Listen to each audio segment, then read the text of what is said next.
todos. Olá, boa tarde a todos e a todas. Eu sou a professora Vera Lúcia Viegas Liquidato. É um grande prazer estar aqui moderando um painel em mais um congresso do Iberojur. Agradeço ao Iberojur pelo honroso convite para moderar este painel. É uma grande satisfação participar deste evento promovido pelo Instituto Iberojur, nesta edição realizada em parceria com a Universidade de Salamanca. O tempo destinado a cada apresentação será de 10 minutos. Peço aos palestrantes que observem esse tempo e nos trabalhos em coautoria, o tempo total de exposição também será de 10 minutos. Buenos días, buenas tardes a todos, bienvenidos para más un evento del Iberojur. Los ponentes disponen de 10 minutos para sus presentaciones. En los trabajos en coautoría, el tiempo total de exposición sigue siendo de 10 minutos. Good afternoon. Welcome to the 5th Congress on Transnational Law, CONDITRANS.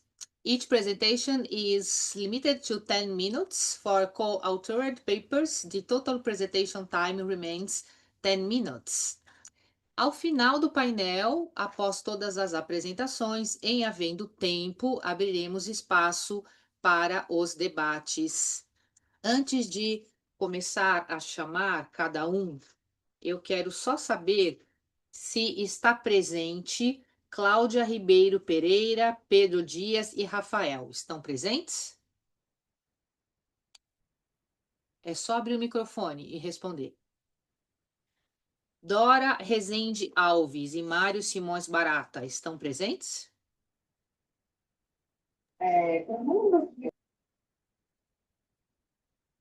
Estão presentes?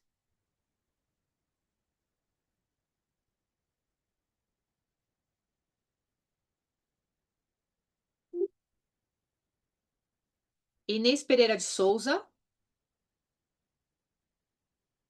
está aqui? I'd like to know if Yanko Elena Hanna is here. I'm seeing from Romania. Yes, yes, hello. Welcome, welcome. José Claudino Sobral Neto está aqui?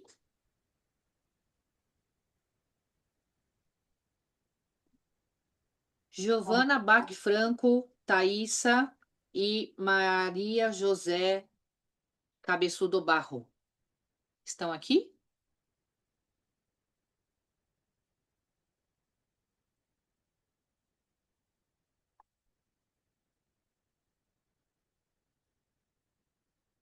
Eu estou fazendo essa conferência porque circularam dois programas. Na quarta-feira, circulou um último programa atualizado e alguns painéis mudaram de sala, algumas palestras foram remanejadas. Tem alguém que está presente aqui para apresentar e que eu não chamei?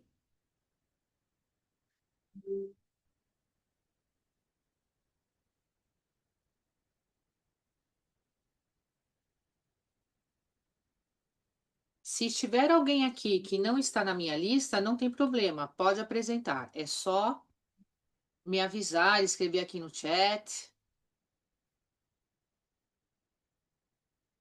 É só falar o nome e o título da apresentação.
Para quem entrou agora, bem-vindos a este painel 15, Direito da União Europeia e Transversalidade dos Direitos. Estou vendo aqui que a Giovana Beck Franco, Thaisa Schiochetti e Maria José Cabeçudo Barro entraram agora. Sejam bem-vindos.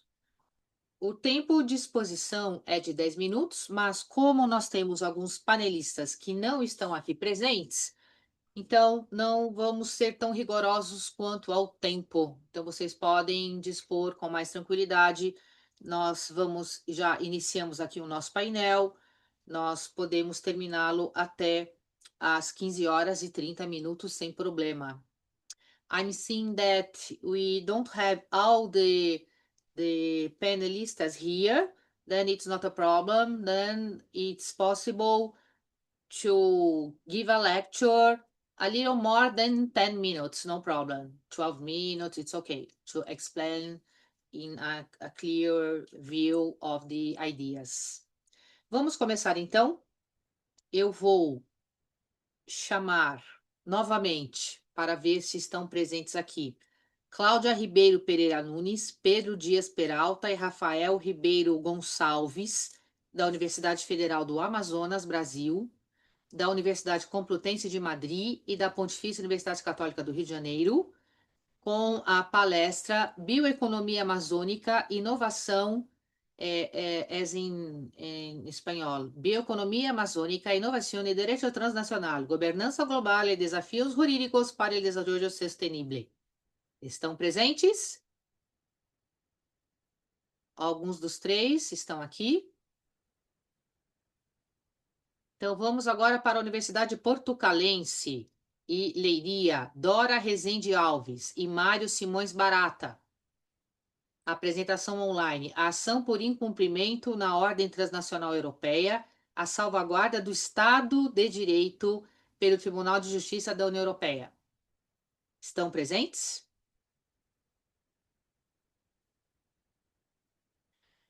Inês Pereira de Souza, da Universidade Católica Portuguesa, palestra online, The Future of European Arrest Warranty, Between the Proportionality of Penalties and Respect for National Sovereignty. Is here. Bom, então vamos para a palestra now. I would like to invite Professor Elena Ana Iancu from the Aurel Vlaicu University of Arad, Romania, to present the paper entitled Interoperativity in the Process of Investigation Criminal Offenses. Professor Iancu, the floor is yours. Thank you.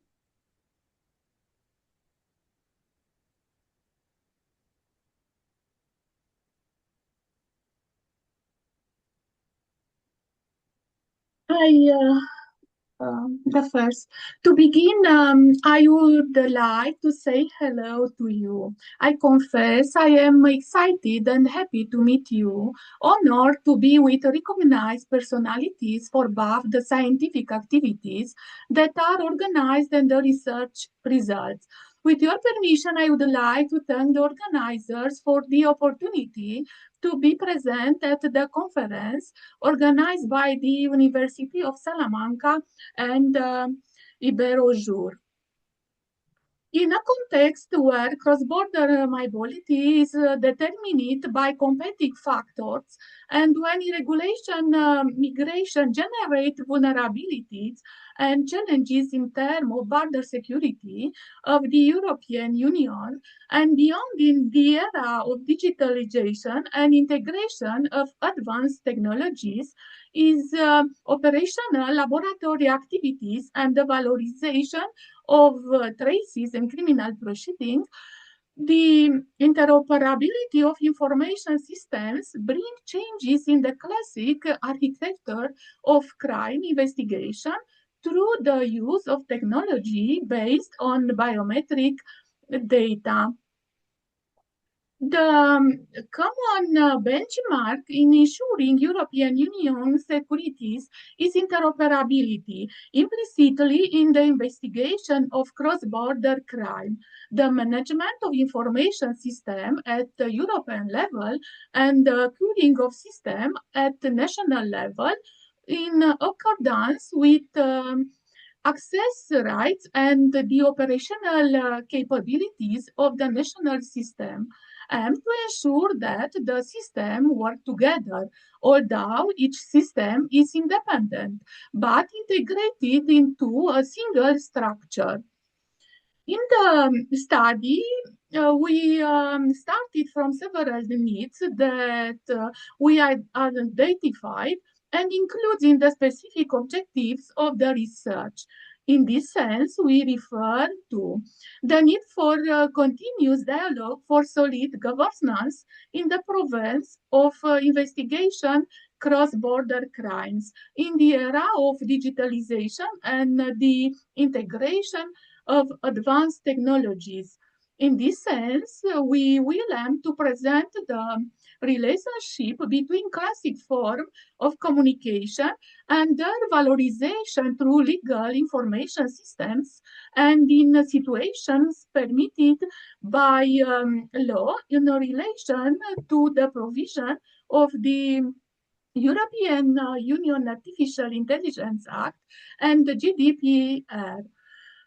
The need to consolidate databases, infrastructure, security systems, and the legal basis to be presented in the public space.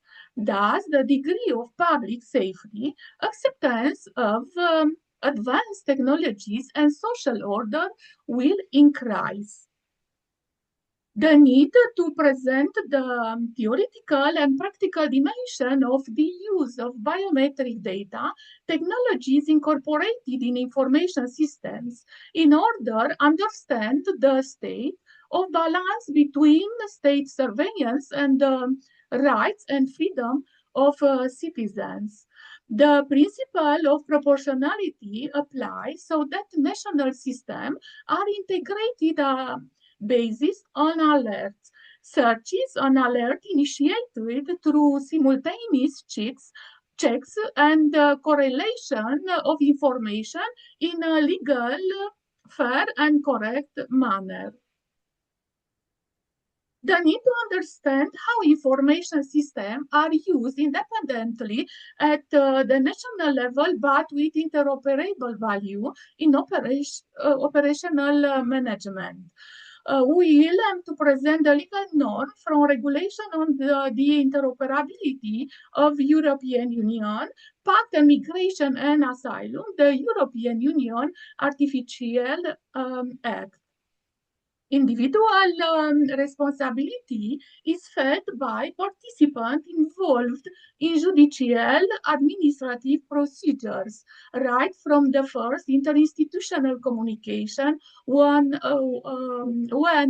honest, legal, and proportional data collection and interrogation takes place during the exploitation of alerts in information systems and up to the transmission of response based on the searches carried out. Collective responsibilities implies solidarity, trust, and integrated effort. Compliance with the applicable legal provision together with the understanding of the rules governing the collection, storage, and management of personal data by respecting privacy and fundamental rights contributes to enhancing the security of the European Union and strengthens public safety.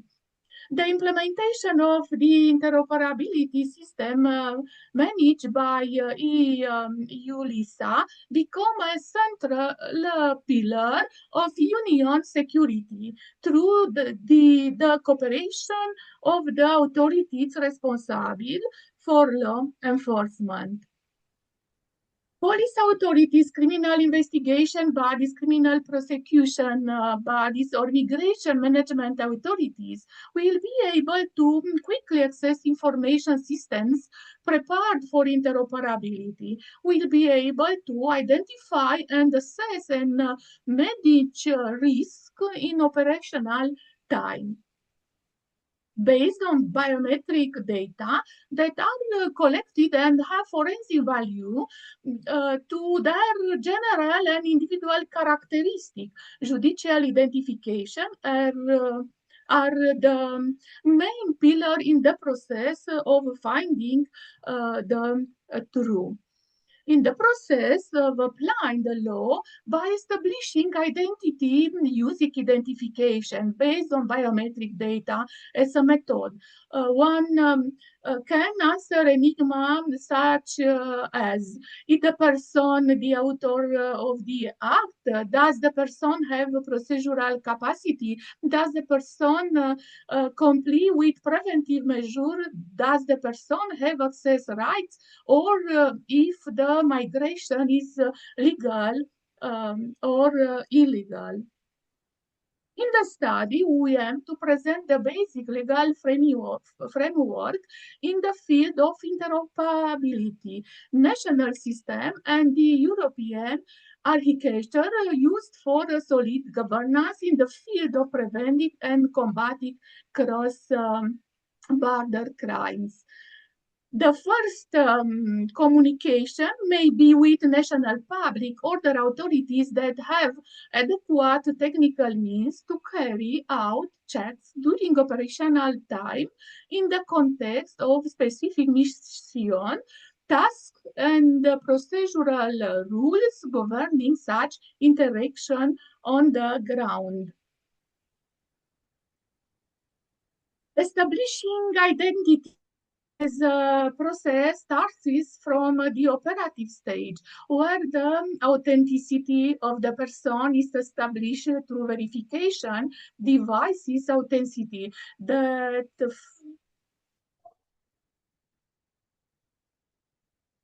where the actual identification takes place. At the European Union level, there are several biometric databases such as the Schengen Information System, Eurodac, the Entry/Exit System, and the European Travel Information and Authorization System, ETIAS. The Visa Information System, all of which are essential for managing security risk and ensuring data interoperability between member states. At European level, prosecutors, criminal prosecution bodies, coordinators, and supervisors of criminal prosecution can communicate through several portals, such as the European Judicial Network or the e-Codex system, which facilitates the secure exchange of biometric data and evidence between the judicial authorities of the member state. I reserve the last part for practical application in the following fields, as we can see on the slide, in criminal investigation, in the fight against terrorism, in border control, in the field of migration. Finally, we present the main stages of screening and databases. Identification authorities collect name, documents, facial photo, and fingerprints. Security checks. The aim is to identify targeted individuals, security risk, multiple identity, and criminal records. After screening, the person may be sent to asylum procedure, directed to accelerate border procedure, returned, placed under investigation. Conclusion. The screening toolbox is not a single software, but set procedures through interoperable databases using biometric tools that make simultaneous and or cross checks possible, and based on the provision contained in operational guide managed by the authorities. Good governance in the field of migration, detection of multiple identities, prevention of identity crimes, authentication and establishment of identity involve adequate interinstitutional communication, efficient cooperation, standardized checks before a person formally enters the EU territory, applies for asylum or returned. Thank you very much for your attention.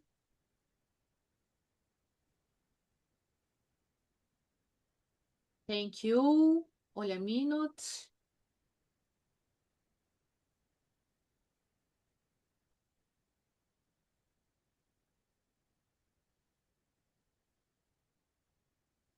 I'd like to thank you and give my congratulations for the excellent explanation about a subject that is very important nowadays and a question that has something to do with the life of all the persons that exist in the world.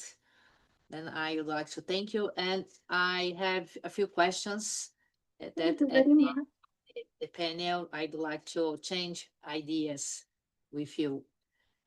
Agora eu gostaria de chamar José Claudino de Souza Neto, da UNASP, com trabalho online, trabalho vulnerável e proteção social no direito transnacional, acesso à justiça e efetividade dos direitos sociais no espaço ibero-americano. José Claudino de Sobral Neto está presente?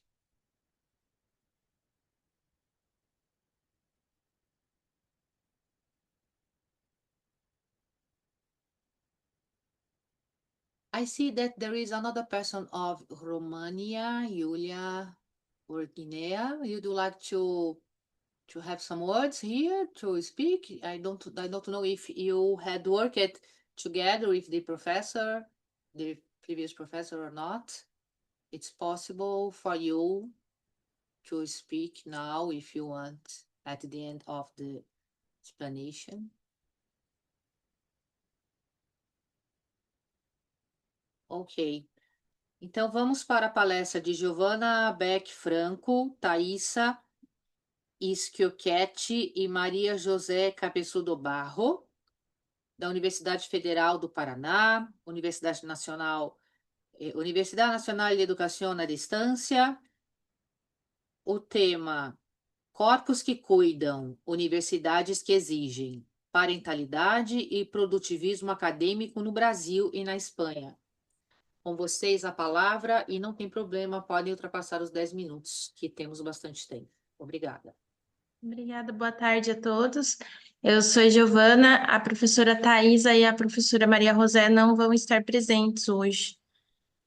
Eu vou compartilhar a minha tela. Vocês estão vendo? Perfeitamente. Ok. Bom, então, boa tarde. Eu sou Giovana, eu sou estudante de doutorado da Universidade Federal do Paraná e eu fiz esse trabalho em parceria com a professora Thais Schioquet, que é minha orientadora da Universidade Federal do Paraná, e com a professora Maria José Cabeçudo Barro, que é minha co-orientadora do doutorado sanduíche, de uma instância de investigação que eu fiz na Espanha, junto à Universidade Nacional de Educação à Distância. Nesse trabalho, a gente buscou investigar uma análise comparativa entre as políticas de parentalidade no Brasil e as políticas de parentalidade na Espanha.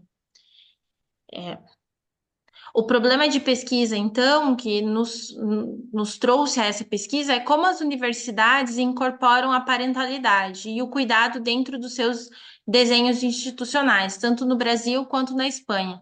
Se haveria, então, uma redistribuição estrutural do cuidado ou se as políticas ficam numa lógica de conciliação individual de responsabilidade.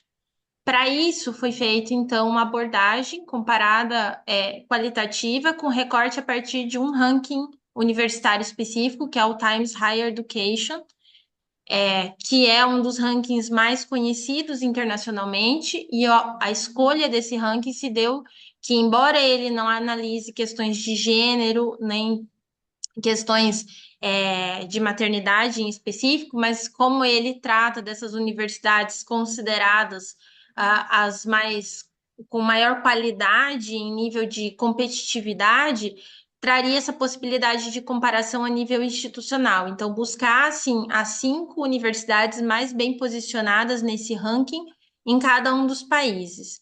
E a partir dessa escolha dessas universidades, a análise se daria dentro das políticas e normativas institucionais de cada universidade, para buscar qual era a estrutura normativa a respeito de políticas de parentalidade, qual a organização institucional, se existem ou não essas políticas de parentalidade, quais são os serviços de suporte e de cuidado que essas universidades ofereceriam e qual o público-alvo dessas políticas.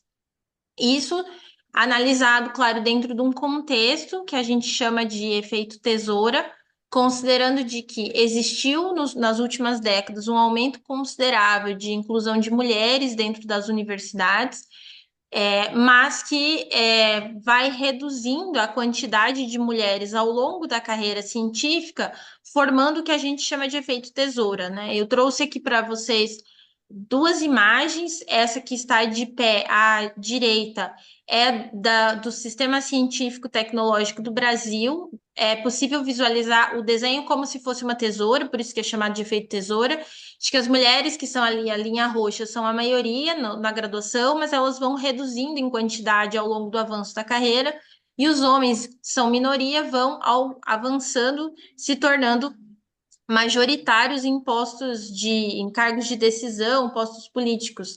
E essa figura mais abaixo, à esquerda, é do Científicas em Cifras, que faz essa mesma correlação no âmbito espanhol. Então, aqui é uma análise das carreiras científicas das universidades no contexto espanhol, que também se assemelha a uma certa tesoura, no sentido de que as mulheres que são a linha laranja, vão reduzindo, enquanto os homens vão aumentando. E isso se deve a inúmeros fatores, de que as mulheres vão encontrando vários empecilhos ao longo da carreira para avançar nessas carreiras, enquanto os homens conseguem ter esse avanço com maior facilidade, e dentre várias variáveis, uma delas que é muito importante, que é relatada pela doutrina, é a maternidade, justamente pela existência dos trabalhos de cuidado que majoritariamente são realizados pelas mulheres.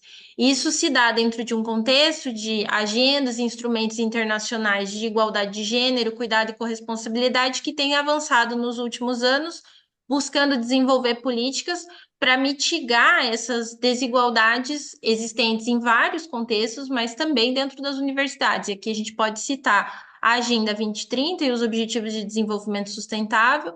No âmbito da América Latina, o Compromisso de Buenos Aires, que reconheceu o cuidado enquanto direito, e a Estratégia Europeia de Cuidados, que também traz um norte para políticas de cuidado no âmbito da União Europeia. Bom, na Espanha, a gente precisa entender o contexto da Espanha, que está imerso dentro desse contexto da União Europeia, em que a gente tem várias diretrizes e diretivas e regulamentações que são feitas pela União Europeia e que podem ou não ter caráter vinculante para as legislações da Espanha. E dentre essas diretivas, a gente tem diretivas que vão se relacionar à igualdade de gênero e também à questão de cuidado. Com isso, a Espanha acabou, desde 2007, ampliando suas legislações no tocante à igualdade a partir da Lei Orgânica número 3, que instituiu essa regulamentação de igualdade no âmbito público e no âmbito privado, que se aplica também às universidades, e a partir dessa legislação houve a obrigatoriedade do que se chama de planos de igualdade. Então, os planos de igualdade são planos que devem ser feitos tanto nas iniciativas públicas quanto privadas, com metas institucionais que devem ser realizadas dentro de um período de tempo, para reduzir a desigualdade de gênero, em vários aspectos, dentre eles o aspecto da conciliação e da corresponsabilidade.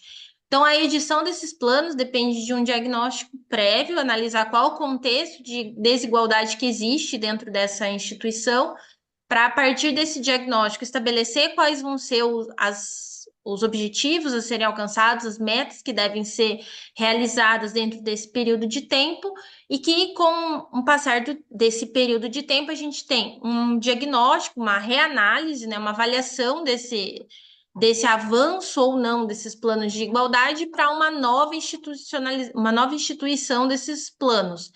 Não à toa que muitas das universidades analisadas já estão no seu terceiro ou quarto plano de igualdade, porque conforme vai passando o tempo e elas vão atingindo as suas métricas, a gente tem uma reedição de um plano de igualdade. Então, a gente vê uma sistematização, uma normativa muito sistematizada dentro da Espanha no que diz respeito à igualdade, e dentro dela, um tópico está a corresponsabilidade e a conciliação. Bom, a partir daquela metodologia adotada, então, as 5 universidades que foram analisados esses planos de igualdade foram a Universidade de Barcelona, a Universidade Autônoma de Barcelona, a Universidade Pompeu Fabra, a Universidade de Navarra e a Universidade Autônoma de Madrid. 4 delas são universidades públicas, à exceção da Universidade de Navarra, que é a universidade privada. E todas elas contam com esse plano de igualdade, já que ele é de uma obrigatoriedade estar presente tanto no âmbito público quanto no âmbito privado. O que se observa nos planos de igualdade dessas universidades é que estão presentes sempre as licenças parentais e as licenças parentais que são equitativas, por causa da legislação espanhola, a partir do Real Decreto de 2019, de que equiparou as licenças parentais. Então, hoje são equitativas, homens e mulheres, pais e mães, exercem o mesmo período de tempo para essas licenças. E elas estão previstas em todos esses planos de igualdade, porque elas são uma decorrência da própria legislação nacional. Se percebe também flexibilidade de horários em boa parte dessas universidades, mas a gente não encontra tantas evidências de creches, de escolas institucionais, nem mesmo de salas de amamentação em boa parte dessas escolas, dessas universidades. Algumas têm, mas quando tem, muitas das vezes são limitadas aos docentes e aos funcionários. Os discentes geralmente não são o público-alvo dessas medidas. Algumas medidas até chamam a atenção, como a Universidade Autônoma de Barcelona, que tem uma regra específica de promoção interna para docentes, com uma pontuação diferenciada para pessoas que cuidam, tem matrícula em tempo parcial para os discentes, o que é um ponto diferencial, porque geralmente as normativas não estão direcionadas aos alunos, ou o alunado não está coberto nesse plano de igualdade. Na Universidade de Pompeu Fabra, a gente vê uma menção à monoparentalidade e à violência de gênero que devem ser levadas em consideração para alguma promoção de igualdade, mas não fica muito claro como isso seria utilizado, e também ajustes nos critérios de avaliação. Mas se percebe que as políticas de parentalidade para os discentes e mesmo os estudos sobre essas políticas para os discentes, elas são escassas. Então, não existe uma aplicação uniforme a toda a comunidade universitária. Isso, dentre muitos fatores, decorre do fato de que o perfil estudantil espanhol não é tão diversificado. A gente encontra mães e pais dentro da universidade, mas eles são um grupo minoritário. Então, a gente, analisando a partir da ótica brasileira, a gente vê aqui uma diversidade econômica, racial, social muito maior, que a gente vai falar logo na sequência.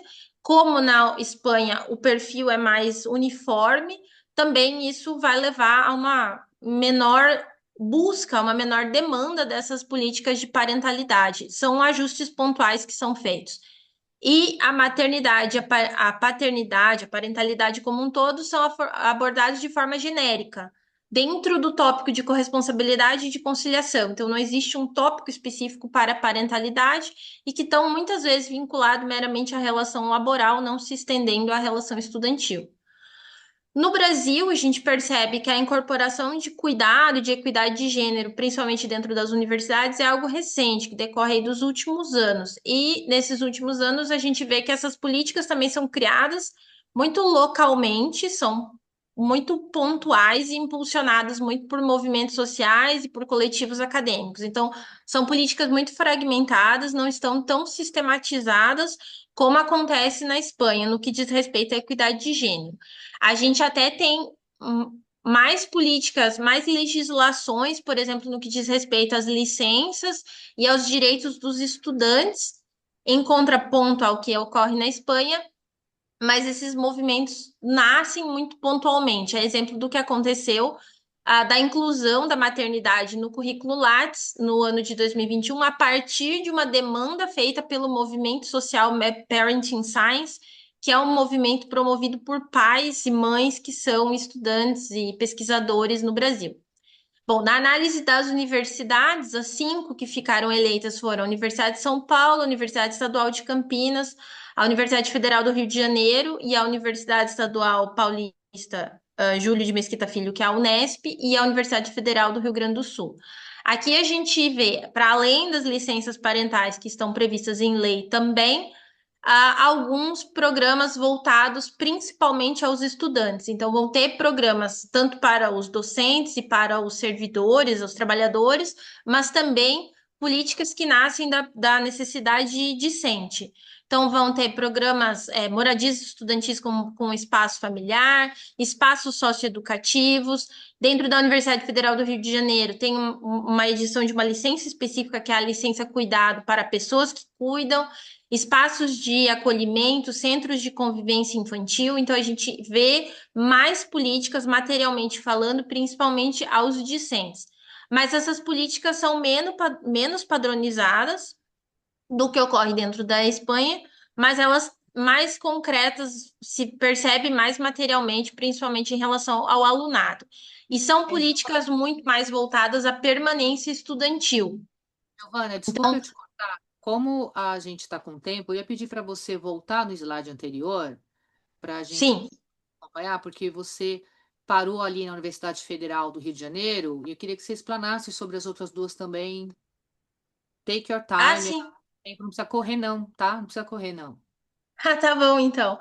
Bom, então, na Universidade da Unesp, por exemplo, a gente tem os centros de convivência estudantil, que são vários, porque a Unesp é uma universidade feita em vários campos, dentro de várias cidades do estado de São Paulo, e cada uma delas tem esses centros de convivência estudantil para além das creches, o que faz com que a gente possa ter, inclusive, situações de contraturno, auxílio emergencial. Houve um caso, dois editais de auxílio emergencial para mães e pais, estudantes de graduação e de pós, mas na Unesp mesmo não foi encontrada evidências de sala de amamentação. Mas sala de amamentação é uma política mais comum dentro das universidades no Brasil. A Universidade Federal do Rio Grande do Sul também é uma universidade de referência no que diz respeito às políticas para a maternidade, porque além das licenças parentais que estão previstas em lei, a gente vê também uma licença maternidade especificamente estabelecida pela universidade para as alunas, além de um espaço de acolhimento específico, que é a Casa Acolhe, que tem espaço para amamentação, fraldário, enfim, e também auxílio parental, bem como também uma escola e o colégio de aplicação da universidade. Então, se percebe aqui muito mais auxílios, são políticas muito mais voltadas a essa questão assistencial de auxílios, mas também a gente encontra algumas estruturas materiais, como espaços mesmo, para amamentação, para fraldário, para possibilidade de participação em restaurantes universitários, por exemplo, esses centros de convivência. Mais recentemente estão sendo desenvolvidos o que se chama de cuidotecas, que são como se fosse um espaço lúdico para as crianças ficarem no período em que os pais estão estudando. Então, são políticas que estão mais direcionadas aos alunos, embora também se apliquem aos docentes e aos discentes. Então, essas políticas, elas estão muito voltadas à ideia de permanência estudantil. Se a gente for analisar as normativas que tratam dessas políticas, geralmente elas se vinculam a essa ideia de permanência, por isso são políticas de assistência social, né? E isso decorreu muito da democratização de acesso ao ensino superior que aconteceu no Brasil nas últimas décadas, que a gente teve a inclusão de um público que não estava antes presente dentro da universidade, dentre eles muitas mães, e principalmente mães solos, dentro do Brasil a gente também tem um número de mães solo muito diferente do que acontece, por exemplo, na Espanha.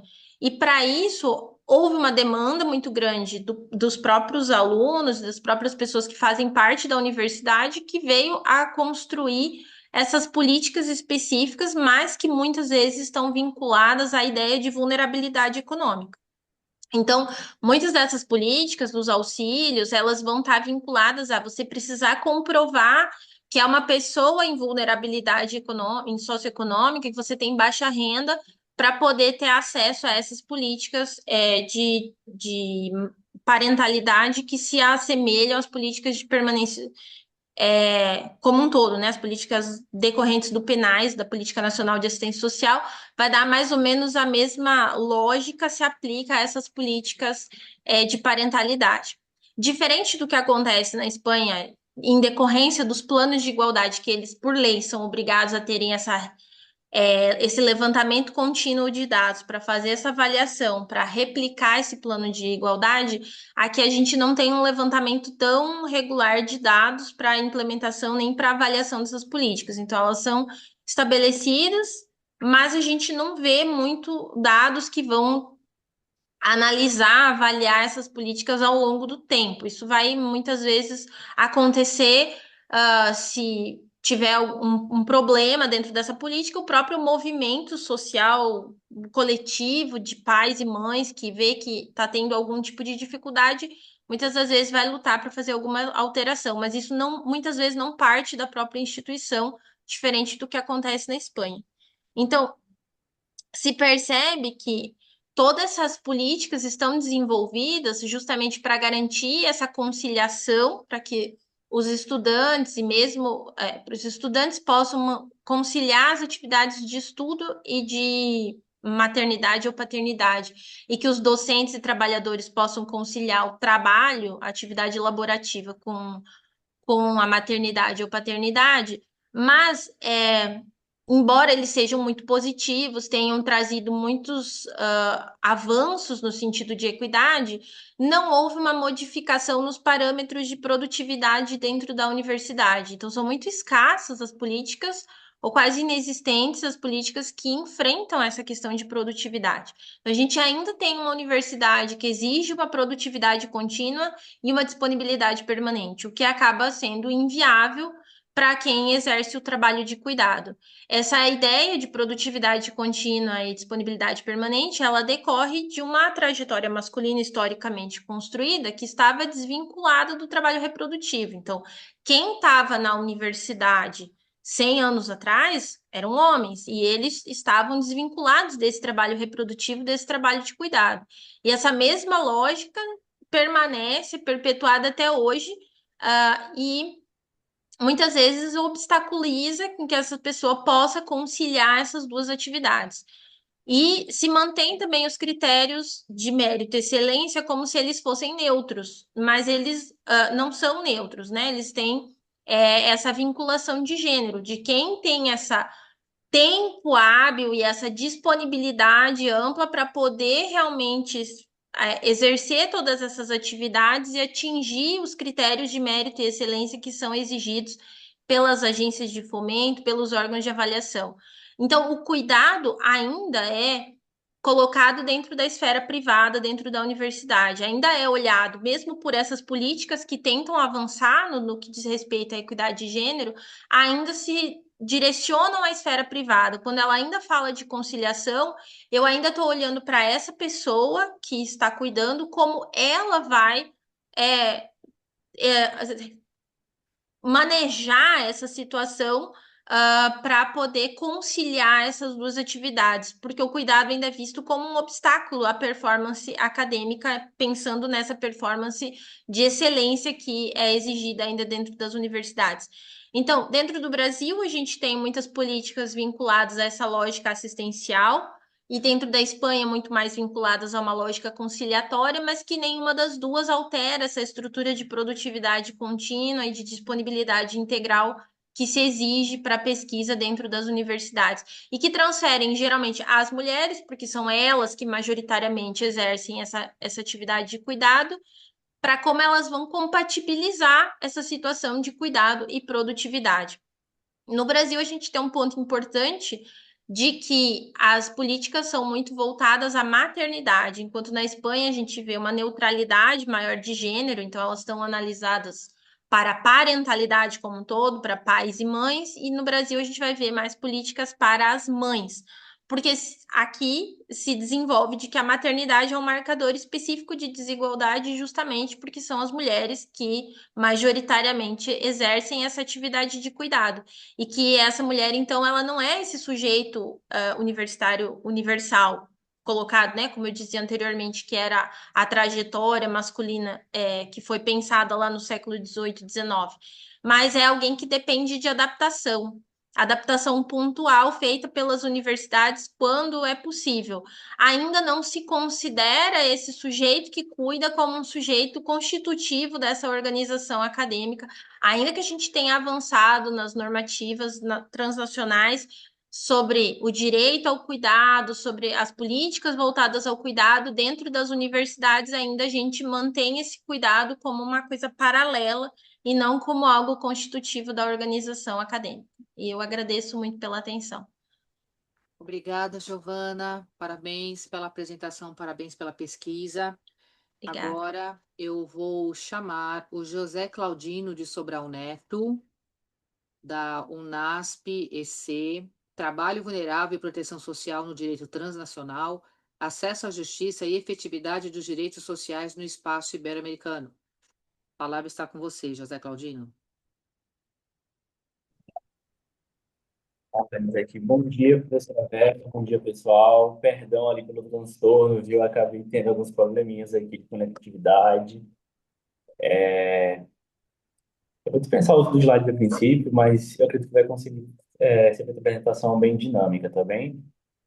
A minha pesquisa, ela envolve trabalho vulnerável, proteção social no direito transacional, com acesso à justiça e efetividade dos direitos sociais no espaço ibero-americano. Essa pesquisa, ela surgiu ao analisar no contexto diário mesmo e social em que estou inserido, que atuo atualmente, que é direito trabalhista, que é direito previdenciário, porque o mundo ele passou por transformações nas últimas décadas que vêm impactando diretamente constituições não apenas nacionais, mas também constituições da União Europeia, a Constituição Portuguesa, a própria Constituição Espanhola, que embora garantam, né, em alguns artigos próprios, direitos específicos, agilidade processual, proteção ao direito do trabalho, tem sofrido dificuldades na positivação desses direitos, diante das transformações das últimas épocas. Em alguns resultados, a gente conseguimos identificar a princípio, né, que o teletrabalho foi uma dessas grandes dificuldades apresentadas na justiça do trabalho de forma geral. A globalização, ela criou um número de cadeia produtiva que não apenas trouxe essa necessidade normativa excessiva, que tem trazido grandes dificuldades para o sistema geral jurídico nacionais acompanhar e proteger adequadamente os trabalhadores inseridos nas relações econômicas que estão cada vez não apenas aumentando, mas estão cada vez mais internacionalizadas. Então, a base teórica utilizada na pesquisa, ela está voltada com direitos humanos, direito internacional e direito comparado para buscar soluções que enquadrem a vulnerabilidade econômica, a vulnerabilidade processual, a vulnerabilidade estrutural. Nessa aqui a gente tem as desigualdades sociais, desigualdades históricas, mas também desigualdades institucionais. Se pegar de exemplo, por exemplo, o Nordeste, que tem grandes ainda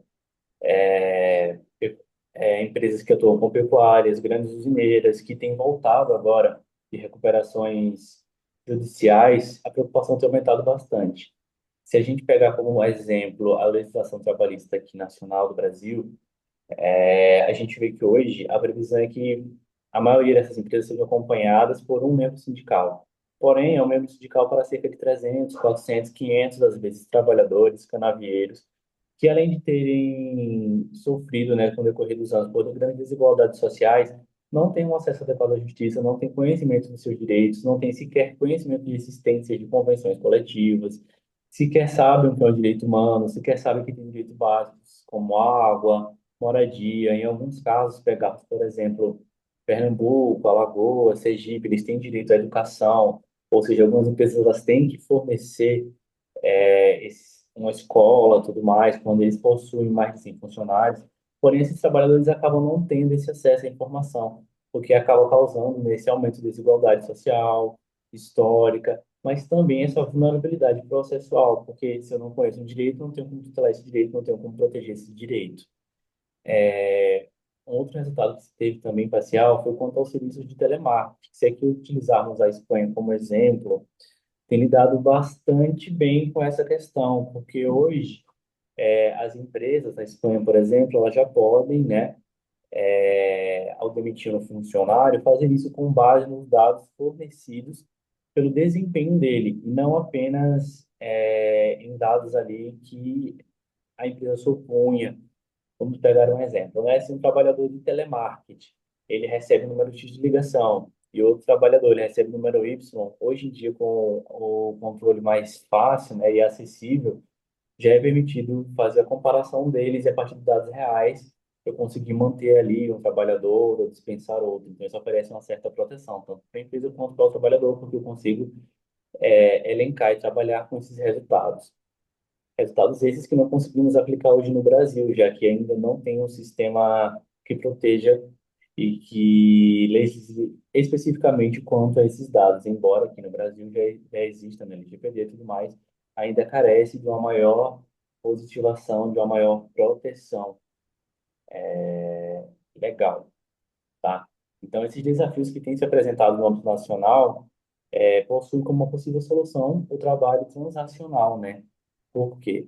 Muitas empresas elas já têm atuado em múltiplos países, fragmentado responsabilidades, então acaba que existe uma necessidade de cooperação internacional para identificar não apenas qual a melhor lei pode ser aplicada ao empregador, mas novas medidas e novos métodos favoráveis para evitar a precarização e também, né, para evitar ali a falta de acesso mesmo à justiça, a falta de acesso ao trabalho, tá?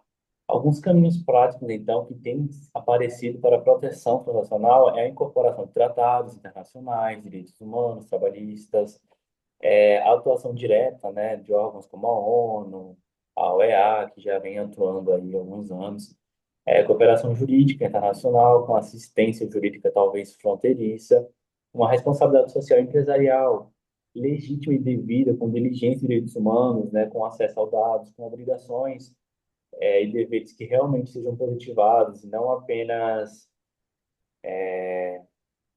ali apresentados em convenções. Uma experiência prática, né, que a gente pode trazer da advocacia trabalhista, como já citado, é que é muito comum realmente encontrar esses trabalhadores em dificuldades extremas, né, sem registro, sem condições, trabalhadores que realmente atuam de forma informal. Mas hoje, né, com acesso a plataformas digitais, acredita-se que tudo isso possa não apenas ser resolvido, mas possa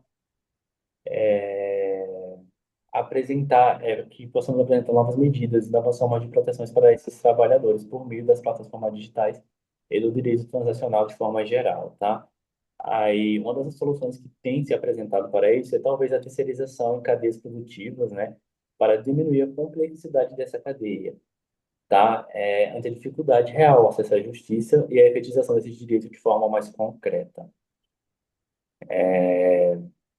Apresentou-se então que o direito transacional ele tem, né, e ele pode ser um direito, um instrumento essencial para garantir essa proteção ao trabalhador para que ele acompanhe a sua realidade, para que ele tenha acesso à justiça, para que ele tenha realmente uma substituição, né? Não uma substituição, na verdade, perdão, mas um fortalecimento do seu direito.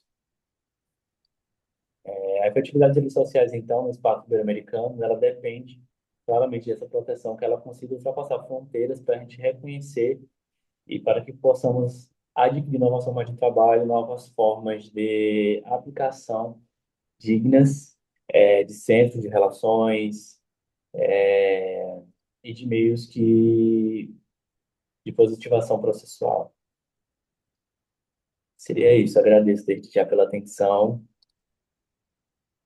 Muito obrigado, José Claudino, e parabéns pela escolha do tema. Excelente a sua apresentação. Eu gostaria de saber se tem mais alguém aqui presente que ainda não apresentou. Tem mais alguém aqui que ainda não apresentou? Então, nós vamos para os debates. Vamos para os debates. Eu vou primeiro me referir à primeira apresentação da Helena Ana, Interoperability in the Process in Investigation Criminal Offenses, que seria, para quem não fala inglês, o tema seria justamente a interoperabilidade no processo de investigação de infrações penais, ou seja, a interoperabilidade no âmbito da investigação de infrações penais. E eu vou fazer aqui, bem brevemente, o que a professora nos trouxe. Então, a professora apresentou o quê? Uma análise bastante abrangente sobre essa interoperabilidade dos sistemas de informação da União Europeia, demonstrando como a integração entre diferentes bases de dados e plataformas de cooperação constitui hoje um dos principais instrumentos de fortalecimento da segurança europeia. Então, de início, a professora explicou o conceito de interoperabilidade e o seu fundamento jurídico, especialmente a partir do Regulamento da União Europeia 2019/817, destacando que a comunicação entre sistemas independentes permite tornar mais eficientes a identificação de pessoas, a investigação criminal e a cooperação transfronteiriça entre as autoridades nacionais e europeias. Em seguida, ela abordou o papel da biometria e também dos bancos de dados biométricos, demonstrando como tecnologias como impressões digitais, reconhecimento facial, íris e outras formas de identificação passaram a desempenhar um papel central, tanto na persecução penal quanto na gestão das fronteiras externas da União Europeia. E a professora também ressaltou que essa evolução tecnológica deve ser acompanhada da estrita observância dos princípios da legalidade, da proporcionalidade, da necessidade, da proteção de dados pessoais, especialmente à luz do Regulamento Geral sobre a Proteção de Dados, de modo a preservar os direitos fundamentais dos cidadãos. Outro aspecto bem interessante que a professora trouxe aqui foi a explicação sobre a integração entre os diversos sistemas europeus de informação, como o Sistema de Informação de Schengen, SS, o Eurodac, o ETIAS, o EES e outras plataformas interoperáveis, permitindo que diferentes autoridades consultem simultaneamente múltiplas bases de dados por meio de um único mecanismo de pesquisa. E, por fim, a professora demonstrou ali diversas aplicações práticas dessa interoperabilidade, evidenciando sua importância para o combate ao terrorismo, ao tráfico de pessoas, ao crime organizado, à fraude documental, bem como para a gestão dos fluxos migratórios, o controle das fronteiras e os procedimentos de triagem, screening, de pessoas que ingressam no território da União Europeia. Em síntese, tratou-se de uma exposição que evidenciou como a interoperabilidade dos sistemas de informação representa hoje importantes instrumentos de cooperação jurídica e policial no espaço europeu, buscando conciliar maior eficiência nas políticas de segurança com a proteção dos direitos fundamentais e dos dados pessoais. Now I will open the debate and I will start with a question for the professor.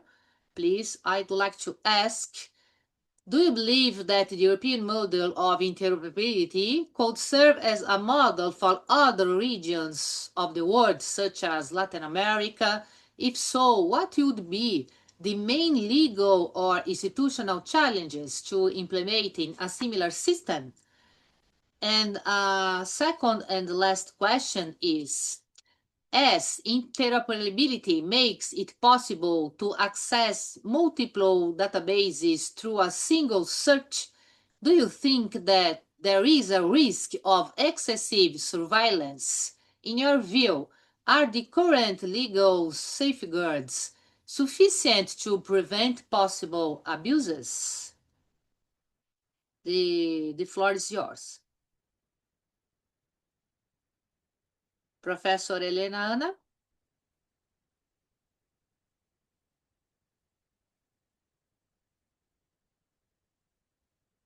Did you understand the questions? Pessoal, vocês estão me ouvindo? Sim, Sim, te ouvindo, sim.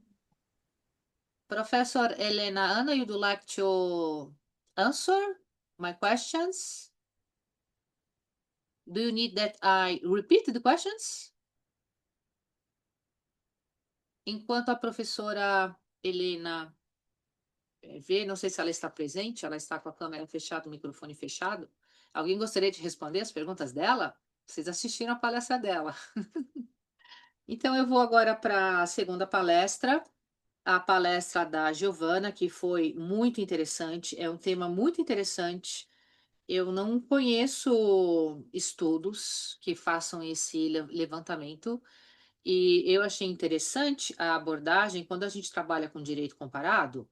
Não se trata simplesmente de pegar dados do Brasil e dados da Espanha e comparar. É importante justamente verificar o environment, né, de verificar se o substrato social permite essa comparação. Então, isso é muito importante quando a gente está cuidando do direito comparado, e vocês fazem isso. Então, parabéns por isso.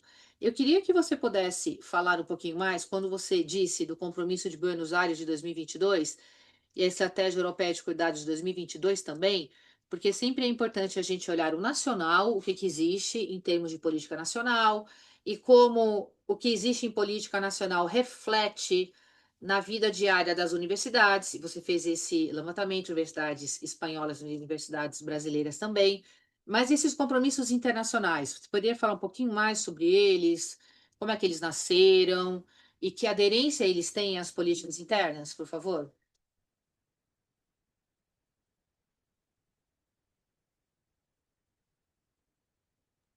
Ah, agora, estão me ouvindo?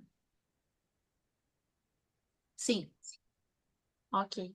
Então, a Estratégia Europeia de Cuidados e o Compromisso de Buenos Aires, eles são bem recentes, eles são de 2022, os dois. E a Estratégia Europeia de Cuidados, ela está mais voltada à questão dos idosos, do cuidado com os idosos, já que na Europa a questão dos idosos do cuidado com os idosos é muito latente, dado o envelhecimento da população, mas ele também trata dos cuidados com as crianças, mas é de modo geral cuidados de longa duração, né? Pensando tanto com pessoas em todos os contextos de vulnerabilidade, né? Desde crianças, idosos e inclusive pessoas com deficiência, por exemplo, para estabelecer políticas e parâmetros para esses cuidados, só que são diretrizes estabelecidas pela União Europeia. Então, elas são diretrizes que estão focadas principalmente nos trabalhadores que exercem a atividade de cuidado, de profissionalização dessas pessoas, para que sejam cuidadores formais ou mesmo para os cuidadores informais, para que eles possam ter uma valorização, melhoria de condições de trabalho, enfim. Mas ela foca muito mais nos cuidadores do que efetivamente, né, nos cuidados. Mas enfim, tentar trazer parâmetros para a União Europeia para valorização desses trabalhos de cuidados em qualquer desses cuidados de longa duração, que sejam ele desde as crianças, passando pelos idosos, inclusive pessoas com deficiência.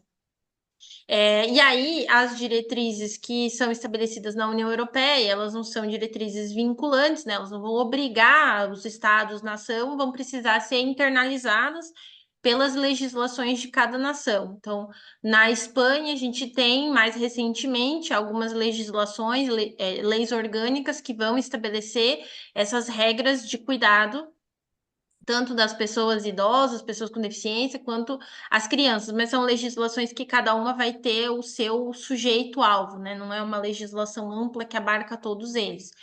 E aí, dentro do que diz respeito às crianças, que foi o foco do trabalho, a gente tem mais as regras de conciliação dentro da Espanha, que vão ser leis que vão trabalhar essas políticas de conciliação voltadas, como eu dizia anteriormente, principalmente às questões laborais. Então, muitas dessas políticas, né, tanto a estratégia europeia de cuidado quanto as legislações espanholas, vão estar focadas nos trabalhadores, para que esses trabalhadores possam exercer com dignidade, enfim, com equilíbrio entre a vida pessoal e profissional, esses trabalhos de cuidado. Então, pensando nessa infraestrutura de acolhimento. Claro que também vão ter direção de investimentos nessas estruturas como um todo, e aí vai passar por questão de seguridade social, vai passar por políticas específicas com ambientes, com casas de apoio, enfim, com ampliação de políticas de creche, de escolas, por exemplo, para que possa ter essa atividade, esse exercício dessa atividade de cuidado. Dentro do compromisso de Buenos Aires, o compromisso de Buenos Aires surge, então, de uma conferência regional dentro da América Latina, feita pelo CEPAL e pela ONU, para estabelecer essas diretrizes que vão ser adaptadas, então, à realidade na América Latina. E dentro disso foi reconhecido, então, o direito ao cuidado como um direito humano universal, que depois foi replicado pela Corte Interamericana de Direitos Humanos, que reconhece o direito ao cuidado enquanto um direito humano, né? Então, nasce justamente dessa provocação do Estado argentino à Corte Interamericana de Direitos Humanos sobre se o cuidado é um direito humano e foi reconhecido tanto pela Corte Interamericana quanto por esse compromisso de Buenos Aires, em que se estabelece esse cuidado como um direito. E aí esse cuidado, ele é tripartido, né? É o direito de cuidar, o direito de ser cuidado e o autocuidado. E dentro dessa política, dessas diretrizes trazidas pelo Compromisso de Buenos Aires, também está a noção de corresponsabilidade. Então, corresponsabilidade é uma palavra-chave que está tanto dentro das políticas espanholas, a gente vê dentro dos planos de igualdade, dentro das legislações, de haver uma corresponsabilidade para o exercício dessa atividade de cuidado, e vai ver também no compromisso de Buenos Aires, dentro da nossa política nacional de cuidados aqui no Brasil, a gente também tem a definição de corresponsabilidade para dividir essa responsabilidade entre família, Estado, sociedade, comunidade, para justamente buscar reduzir essa sobrecarga historicamente relegada às mulheres. Então, também é uma legislação que também não tem esse efeito vinculante, né? É uma legislação, é um compromisso que também não é vinculante, mas que vai sendo adotado por pelos estados nacionais para a edição das suas políticas específicas. E a gente vê na América Latina, nos últimos anos, o desenvolvimento de várias políticas ou sistemas de cuidado, desde o sistema de cuidados do Uruguai, agora que está sendo desenvolvido na Argentina, e também dentro do Brasil, né? Então, se estrutura todo nesse mesmo sentido de pensar nos trabalhadores. O foco principal sempre é em como exercer essa atividade de cuidado e o instrumento principal, a lógica principal está no conceito de corresponsabilidade, que eu vejo que na Espanha esteve muito mais vinculado à família, redistribuindo essa responsabilidade para a família, daí porque as licenças, por exemplo, serem equitativas, a gente tentar com que o pai e a mãe tenham a mesma carga de responsabilidade. E aqui no Brasil, na América Latina como um todo, a gente vê essa redistribuição maior de uma carga para o Estado.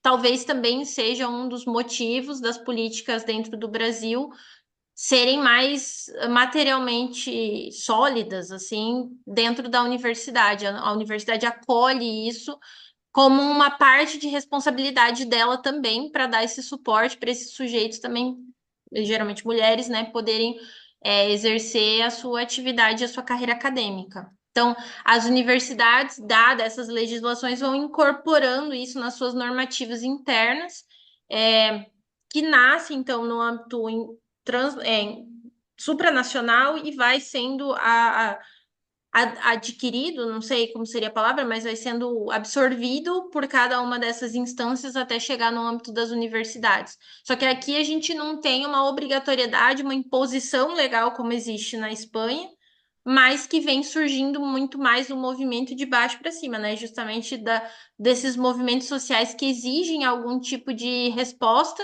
justamente dessa corresponsabilidade também da universidade, e aí surgem mais essas políticas voltadas ao alunado.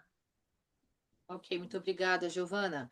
E agora, Né? indo para o trabalho do José Claudino, eu gostaria de saber se a sua pesquisa, como o foco é trabalho vulnerável, se você também passa pela análise da mão de obra quase escrava no Brasil, como, por exemplo, a Fazenda Brasil Verde, que foi objeto de julgamento da Corte Interamericana de Direitos Humanos.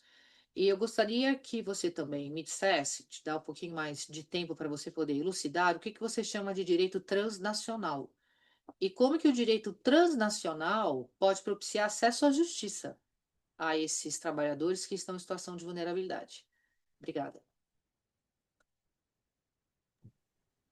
Certo, mais uma vez, obrigado. Vamos lá, tá? Sem dúvida, como a senhora citou, né, um dos exemplos mais relevantes para a realidade brasileira é o caso, sim, da Fazenda Brasil Verde, né? Que foi julgado recentemente, né?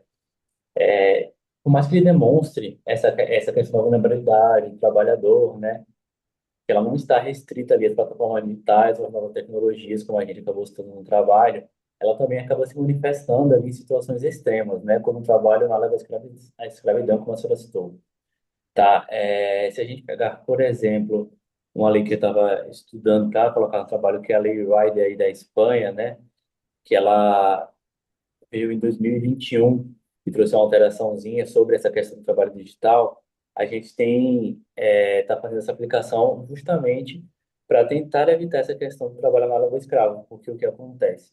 Se eu consigo fazer com que as empresas elas tenham um controle maior dos trabalhadores. Ou seja, se o trabalhador ele tem uma bicicleta, ele está vindo aqui trabalhar. Se o trabalhador ele está numa carga horária X, se ele está aqui tomando sol, se ele está aqui recebendo R$ 1.000 para trabalhar das 7 da manhã até as 8 da noite, sem que ele tenha um transporte coletivo. E eu consigo ter esse realmente controle, seja com acesso às câmeras de segurança, seja com sistema de ponta efetivo, seja com a implementação de um programa, né, por terceiros ou por plataformas que já vêm aplicado isso em outros lugares, o trabalho escravo ele tem como ser evitado e o direito ele tem como ser positivado. A ideia não é fazer uma lei sobrepor a outra, né? Fazer uma lei exterior realmente ou um direito humano exterior sobrepor necessariamente a legislação trabalhista nacional, mas sim fazer com que as leis que temos aqui, os direitos humanos já positivados, possam ser realmente efetivados e problemas que mesmo como a escravidão, né? Que, mesmo já tendo sido abolida há mais de 500 anos, acabam acontecendo constantemente, né? A atuação da gente aqui, ela pega principalmente Norte, Nordeste, mas utilizamos sim, né? Esse caso como base, mas também alguns casos práticos aplicados no Norte e Nordeste, né? Em usinas que estão voltando a atuar mais recentemente e carecem dessa necessidade de positivação, tá? Quanto ao que entendo do que seria o trabalho transnacional, né? É É, literalmente direito transnacional, que está no teu título, né? Direito transnacional. isso, o direito transnacional é exatamente isso, né? Aplicar normas que já têm sido aplicadas em outros países há alguns anos, pelo menos, para a gente estudar, na verdade, né? Estudar a aplicabilidade dessas normas e ver o que pode ser realmente trazido aqui para a realidade brasileira. Porque, por exemplo, né, enquanto em países da União Europeia, Espanha, Portugal, por exemplo, já vem sido tratada a questão do teletrabalho, a questão do trabalho análogo ao escravo, que como você citou, há um pouco mais de tempo. No Brasil, são situações que ainda não têm realmente sido positivadas, né? No Brasil, inclusive recentemente, há 2 meses atrás, que o teletrabalho ele voltou a ser rediscutido judicialmente, que ele foi liberado para voltar a, a, ao andamento processual, digamos assim, né, que estavam todos suspensos. O STF ele reverteu isso recentemente. Então, é exatamente essa ideia, né, de pegar normas que já têm sido aplicadas e que têm possuído eficácia, avaliar as normas que temos para poder, a partir daí, conseguir implementar efetivamente essas normas. Ok, obrigada. Só considera depois, eu não sei se você já entregou o artigo final, quando ouvindo você, me dá a impressão de que talvez a melhor palavra aqui não seria direito transnacional, seria direito comparado, porque você está me dizendo de estudo em outras legislações, em outros ordenamentos jurídicos, o que existe já regulamentado para É, proteger o trabalho digital, home office. Quando você fala em direito transnacional, dá a impressão que é uma outra esfera que não é a nacional, como se fosse entendi. um direito supra-estatal. Então, o termo transnacional, porque o trabalho acadêmico ele é acadêmico e o direito tem a sua linguagem técnico-jurídica. Então, a gente tem que tomar muito cuidado com os termos técnicos. Então, o que que significa transnacional enquanto termo técnico-jurídico? Será que é a melhor palavra para aquilo que trata o meu estudo? Do que eu ouvi de você, você está falando de direito comparado. Você está falando de análise de outras legislações que já chegaram a regulamentar algumas realidades que acontecem, que nem Uber e outras profissões. Então, veja se é o caso de manter direito transnacional ou de substituir por direito comparado. Aí você decide, tá? Perfeito, anotei aqui, muito obrigado. Tá ótimo. Eu gostaria de saber se alguém tem alguma pergunta. Gostaria de colocar uma pergunta um para o outro aqui, ou se a gente pode encerrar. Não, muito obrigado. Então, muito obrigada. Foi um prazer estar aqui. Aprendi muito com vocês. Obrigada, professora Helena Ana, ao José Claudino, à Giovana Franco. Parabéns pelas palestras. Estou ansiosa para a leitura do trabalho final de vocês. Então, com isso, eu encerro esse painel número 15. Eu que Agradeço ao agradeço. pela oportunidade. Muito Prazer. obrigada. Boa tarde. Tchau, boa Ah, tarde. Giovana, você ainda está Oi, aí? tô. Eu tenho um grupo de estudos às segundas-feiras, 19 horas. Eu gostaria de convidar você para explanar sobre o seu tema para os meus alunos do grupo de estudos, se você tiver interesse. Eu vou colocar o meu e-mail aqui no chat, se você tiver interesse, vai ser um prazer te receber. Ah, tá bom. Eu que agradeço pelo convite. Vai ser um prazer receber você. A gente pode combinar uma segunda-feira em agosto, Tá bom. sua agenda. Anotei aqui. 19 horas, é online. Eu tenho aluno de todos os lugares, os cantos do Brasil. Tá bom, muito obrigada. Obrigada a você, Giovana. Um abraço. Outro.